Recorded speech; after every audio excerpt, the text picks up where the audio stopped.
This is Frank. Frank, the friendly hornet. One day in the spring while I was working on a house, I found Frank in the attic, and naturally I was shocked at how big he was. The thing is huge.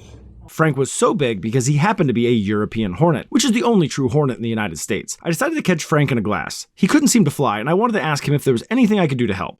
Now, before I continue with the rest of the story, I'm sure you are thinking to yourself, how could Frank possibly be friendly? He looks awfully mean. But the thing about European hornets is that they are rarely ever aggressive to people. They usually only sting when accidentally stepped on or grabbed. Look at Frank trying to give me a hug. What a good guy. First, I decided to check the rest of the attic to see if he had a family I could return him to, but after investigating, I couldn't find a nest, which isn't uncommon since European hornets often winter alone in a safe place before emerging in the spring to become a queen of their own nest.